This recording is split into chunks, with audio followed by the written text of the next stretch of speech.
You have built the walls of solitude. You have learned to sit in the darkness of the cave and silence the noise of the world. You have forged the sword of consistency. You have learned to stand upright when the world tries to bend you. You think you are ready. You think you are safe, but you are wrong. Because while you were busy locking the gates to keep the world out, you forgot one thing. There is a traitor inside the fortress. You know this traitor well. You see him every morning in the mirror, though his reflection shifts and changes. He is the reason you wake up determined, but by noon you are tired. He is the reason you vow to eat clean, but by sunset you are stuffing your face with poison. He is the reason you promise to lower your gaze, but when the door is locked and the lights are dim, your fingers move on their own. You know what you must do. You have the logic, you have the plan, you have the ambition, yet you do the exact opposite. Why? Why do you sabotage your own empire? Why do you burn down the house you are trying to build? You think the enemy is the algorithm. You think the enemy is society. You think the enemy is Shaitan. But you give Shaitan too much credit. Shaitan only whispers. He cannot move your hand. He cannot force your legs to walk towards sin. He cannot force your mouth to swallow. The hand that ruins you is your own. The enemy is in your chest. In the West, they call this self-sabotage. Psychologists call it cognitive dissonance. But 1,400 years ago, Islam diagnosed this sickness with a precision that modern medicine is still trying to catch up to. They called it the Nafs. The Prophet Muhammad, peace be upon him,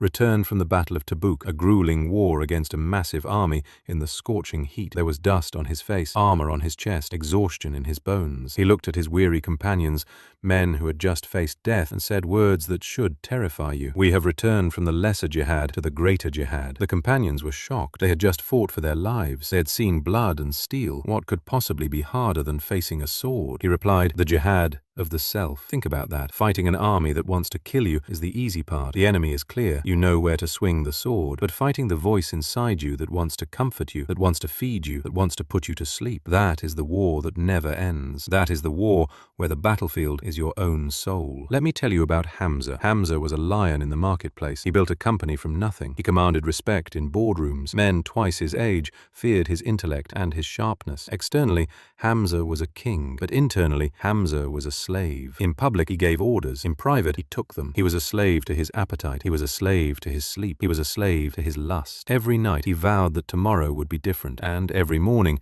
the traitor inside him woke up hungry, and Hamza bowed down to feed it. He lived in a state of hidden shame. He went to Sheikh Abdullah, the man who had guided the lost souls before him. Hamza didn't lower his head. He looked angry. He said, Sheikh, I have discipline. I can work for 18 hours straight. I can build empires, but I cannot stop these small sins. I cannot stop the scrolling, the eating, the sleeping. Why is my will so strong in business but so weak with my own body? Why am I a hypocrite? The sheikh did not offer him a lecture. He pointed to a wild horse in the distance tied to a post. The animal was thrashing, kicking, screaming, foaming at the mouth. It was pure, raw, chaotic energy. The sheikh said, you think you are the rider, Hamza, but you are not. You are merely the passenger. That horse is your nafs al-ammara, the soul that commands evil. It does not care about your business. It does not care about your legacy. It cares about three things: safety, food, pleasure. It is an animal, and you have been feeding the animal every time it makes a sound. You have taught the horse that if it kicks hard enough, you will let go of the reins. Let's look at the biology, because science is simply the study of how God wired us. Your brain has two commanders. The first is the prefrontal cortex. This is the executive. This is the part of you that wants to pray, wants to build, wants to be a legend. It operates on logic, future planning,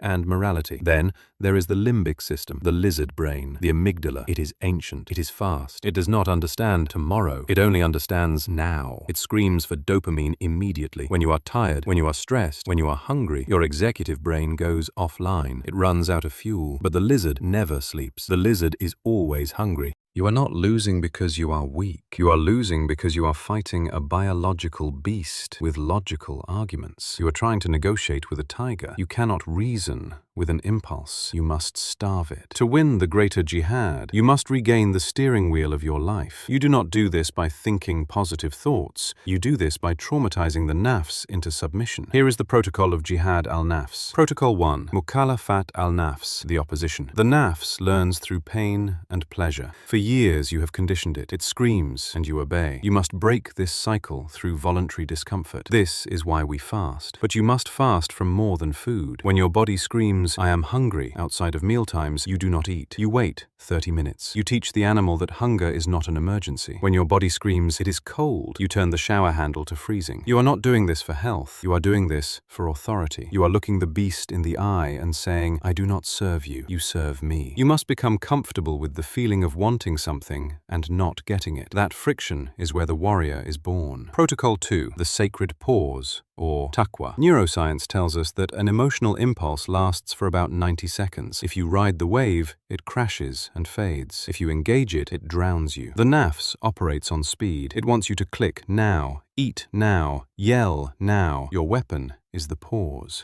When the urge hits, do not fight it. Freeze. Say to yourself, "I will do this sin, but I will wait 2 minutes." In those 2 minutes, you breathe, you make wudu, you change your physical state. In those 2 minutes, the prefrontal cortex wakes up. The connection to Allah is re-established. In that space between stimulus and response, you find your freedom. Protocol 3, the destroyer of pleasures, maut. The Nafs is obsessed with the illusion of permanence. It wants to consume the world as if the party will never end. You must blind it with the ultimate reality. The Prophet said, "Remember often the destroyer of pleasures, death." This is not morbid, it is clarifying. It cuts through the noise. When you want to waste 3 hours on a screen, watching the lives of people who do not know you exist, ask yourself, if the angel of death walked through the door in 5 minutes, is this how I want to be found? Is this the posture of a king or the posture of a slave? The Nafs shrinks in the face of death. The lizard brain has no answer for the grave. Hamza applied the protocols. He stopped feeding the beast. He started fasting, not just from food, but from comfort.